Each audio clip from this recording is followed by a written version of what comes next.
नमस्कार, मैं प्रकाश कुमार। पाकिस्तान ने फिर से भारत के ऊपर हमला कर दिया है और भारत की कई जगहों पे पाकिस्तान के सीधे हमले की खबर आ रही है। उन हमलों में वैष्णो देवी के मंदिर को भी निशाना बनाया गया है, जबकि श्रीनगर में भी कई जगहों पे लगातार धमाके हो रहे हैं। इसके अलावा जोधपुर के इलाकों में लगातार ड्रोन से हमला किया जा रहा है। अभी 3 घंटे पहले ही भारत और पाकिस्तान के बीच समझौता हुआ था कि वो सीज फायर का पालन करेंगे और कोई एक दूसरे के ऊपर कार्रवाई नहीं करेगा, गोली नहीं चलाएगा। लेकिन अभी सीज फायर पे समझौते होने के 3 भी घंटे नहीं बीते थे और पाकिस्तान ने यह हमला भारत के ऊपर कर दिया है। मालूम हो कि शाम के करीब करीब 6 बजे अमेरिका के राष्ट्रपति डोनाल्ड ट्रंप ने एक ट्वीट किया कि उन्होंने भारत और पाकिस्तान दोनों के नेताओं से पूरी रात बात की और रात भर समझाने के बाद दोनों देश इस बात पे तैयार हो गए हैं कि इमीडिएट इफेक्ट से सीज फायर का सम्मान करेंगे और एक दूसरे के ऊपर कोई कार्रवाई नहीं करेंगे।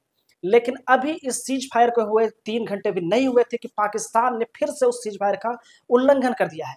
हम कह सकते हैं कि पाकिस्तान की वही हसरत रहती है, वो अपने वादे पर नहीं टिकता है, वो अपनी बात पर नहीं टिकता है। और पाकिस्तान लगातार हमारे देश के ऊपर, हमारे देश के सैनिकों के ऊपर सैन्य ठिकानों को टारगेट कर रहा है और लगातार ड्रोन के जरिए हमला कर रहा है। जम्मू कश्मीर के मुख्यमंत्री उमर अब्दुल्ला ने ट्वीट किया कि ये कैसा सीज फायर है।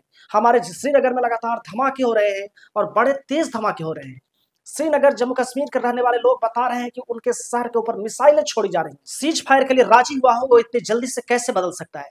पाकिस्तान दरअसल कुत्ते की वो पूंछ है जो कभी सीधा नहीं हो सकता है। पाकिस्तान ने इस बात का परिचय दे दिया है और सवाल इसके साथ साथ भारत पे भी उठने लगे हैं कि भारत की सरकार सीज फायर के लिए क्यों मान गई थी।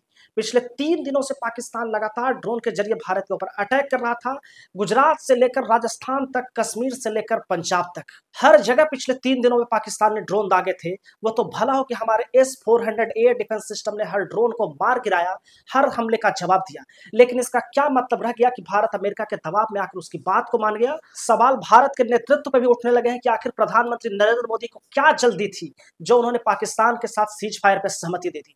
अमेरिका का एक फोन आखिर क्यों नरेंद्र मोदी को मानना पड़ गया, सवाल ये भी उठ रहा है। लेकिन हम अभी की बात करेंगे। अभी इस वक्त भी पाकिस्तान लगातार हमारे ऊपर गोलीबारी कर रहा है और भयंकर गोलीबारी कर रहा है। इस वक्त जो खबर है, गुजरात के गृह मंत्री ने भी ट्वीट किया है कि गुजरात के ऊपर भी ड्रोन मंडरा रहे हैं। बताइए, पाकिस्तान सिर्फ कश्मीर में हमले नहीं कर रहा है बल्कि गुजरात के ऊपर भी ड्रोन मंडरा रहे हैं। वैष्णो देवी के ऊपर जिस तरीके से हमला किया गया है वो एक बहुत बड़ा हमला है। अभी पहलगाम में धर्म पूछकर 26 हिंदुओं को मारा गया था, 26 भारतीयों को मारा गया था और उसके बाद हिंदुओं के एक बड़े धार्मिक स्थल वैष्णो देवी को निशाना बनाया। क्या कहता है आखिर वैष्णो देवी को निशाना बनाकर पाकिस्तान क्या संदेश देना चाहता है? क्या अब भी भारत की सेना चुप रहेगी? क्या अब भी भारत के प्रधानमंत्री चुप रहेंगे? जब पाकिस्तान रोज हमारे ऊपर अटैक कर रहा है तो भारत को अटैक करने में क्या दिक्कत है?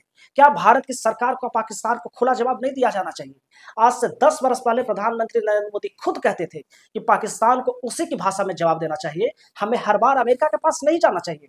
फिर ऐसा क्या डर है कि प्रधानमंत्री नरेंद्र मोदी खुद अमेरिका के पास चले जा रहे हैं और अमेरिका के दबाव में वो पाकिस्तान के साथ सीज फायर पे साइन कर दे रहे हैं? आखिर प्रधानमंत्री नरेंद्र मोदी के ऊपर ये दबाव कहां से आ रहा है? भारत ने इसी पाकिस्तान के 1971 में 2 टुकड़े कर दिए थे, एक नया देश बना दिया था। क्या जरूरी नहीं था कि जिस तरीके से 3 दिनों से पाकिस्तान रोज रात में हमारे ऊपर ड्रोन अटैक कर रहा है, हमारे शहरों को तबाह कर रहा है, क्या अब लगता नहीं है कि भारत को भी POK के ऊपर हमला कर देना चाहिए और पाकिस्तान ऑक्युपाइड कश्मीर को अपने में मिला लेना चाहिए और बलूचिस्तान को भी आजाद करा लेना चाहिए? आखिर भारत सरकार इस दिशा में क्यों नहीं सोच रही है? आखिर भारत की सेना इस दिशा में क्यों नहीं सोच रही है? हमारी सेना पाकिस्तान से काफी मजबूत है। पाकिस्तान के पास 13 लाख सेना के जवान हैं तो हमारे पास आर्मी के 23 लाख जवान हैं। एयरफोर्स के हमारे पास 3 लाख जवान हैं, जबकि पाकिस्तान के पास 1.25 लाख एयरफोर्स के जवान हैं। जबकि नेवी की अगर बात करें तो हमारे पास करीब 1.5 लाख नेवी के जवान हैं और पाकिस्तान के पास महज 78,000 नेवी के जवान हैं। बावजूद उसके पाकिस्तान रोज हमारे ऊपर हवाई हमले कर रहा है, रोज हमारे सैन्य ठिकानों को निशाना बना रहा है। आज ही प्रेस कॉन्फ्रेंस में रक्षा मंत्रालय और विदेश मंत्रालय ने बताया कि हमारे कई सारे सैन्य ठिकानों को कल रात भी पाकिस्तान ने टारगेट किया था और कई सारे सैनिक हमारे घायल हैं। उन्हीं हमलों में जम्मू कश्मीर के राजौरी में डिप्टी कमिश्नर की भी जान चली गई, उनके घर के ऊपर भी अटैक हो गया। बताइए, एक IAS अफसर को पाकिस्तान ड्रोन हमला करके मार देता है और भारत सीज फायर के लिए मान जाता है। आखिर ऐसा क्या भारत के ऊपर दबाव है कि सीज फायर के लिए भारत मान गया और उसके मानने के बाद भी ये सीज फायर का समझौता 3 घंटे भी नहीं चला और 3 घंटे से भी कम समय में पाकिस्तान ने भारत के ऊपर दोबारा हमला बोल दिया। इसकी क्या गारंटी है कि पाकिस्तान कल फिर हमला नहीं बोलेगा? इसकी क्या गारंटी है कि पाकिस्तान अगले 4 दिन बाद फिर हमला नहीं बोलेगा? जिस तरीके से पाकिस्तान ने भारत को टारगेट बनाया है वो बहुत ही चिंतित करने वाली बात है, बहुत ही शर्मनाक बात है। ऐसा लग रहा है जैसे पाकिस्तान के ऊपर भारत का डर खत्म हो गया है और ये बहुत गंभीर बात है। अगर भारत का डर पाकिस्तान के ऊपर से खत्म हो जाता है तो फिर वो हमारी सेना को कुछ नहीं समझेगा, जब मर्जी होगी तब वो हमारे ऊपर अटैक कर देगा। ऐसे में सिर्फ और सिर्फ एक ही जवाब दिखता है कि भारत की सेना को जल्द से जल्द पाकिस्तान के ऊपर अटैक कर देना चाहिए, पाकिस्तान से बदला ले लेना चाहिए, क्योंकि अगर वो सीज फायर के बाद भी नहीं मान रहा है, अमेरिका के राष्ट्रपति के कहने के बाद भी नहीं मान रहा है, तो उसके बाद हमारे पास रास्ता क्या बच जाता है। जिस तरीके से उन्होंने हमारे नागरिकों को निशाना बनाया है, क्या भारत की सरकार को उसका बदला नहीं लेना चाहिए? भारत के 26 लोग 22 अप्रैल को मारे गए, जबकि ऑपरेशन सिंदूर के बाद उसी दिन पाकिस्तान ने हमारे 16 नागरिकों को पुंछ में मार गिराया। इसके बाद वो लगातार ड्रोन अटैक 3 दिनों से कर रहा है और अलग अलग क्षेत्रों में कुछ लोगों की मौत भी हुई है। यानी कि हमने काफी बलिदान दिया है, काफी सारे लोगों की जान गंवाई है, हमारे कुछ सैनिक भी शहीद हुए हैं और बहुत सारे सैनिक घायल हैं। हमारे सैन्य ठिकानों पे हमला किया गया है, उन्हें क्षतिग्रस्त करने का प्रयास किया गया है। उसके बाद भी भारत आखिर क्यों चुप है? भारत के पास चुप रहने की क्या मजबूरी है? ये एक बड़ा सवाल है और पाकिस्तान इस वक्त भी लगातार हमारे ऊपर हमले कर रहा है। जिस समय मैं आपसे बात कर रहा हूं वो लगातार कश्मीर के अवंतीपुरा, गुजरात के भुज, राजस्थान के जैसलमेर, जोधपुर, कश्मीर के राजौरी, पुंछ और श्रीनगर में लगातार धमाके कर रहा है। पंजाब पे भी अटैक किए जाने की सूचना मिली है और सबसे बड़ी खबर अभी तक ये है कि वैष्णो देवी को भी निशाना बनाया गया है।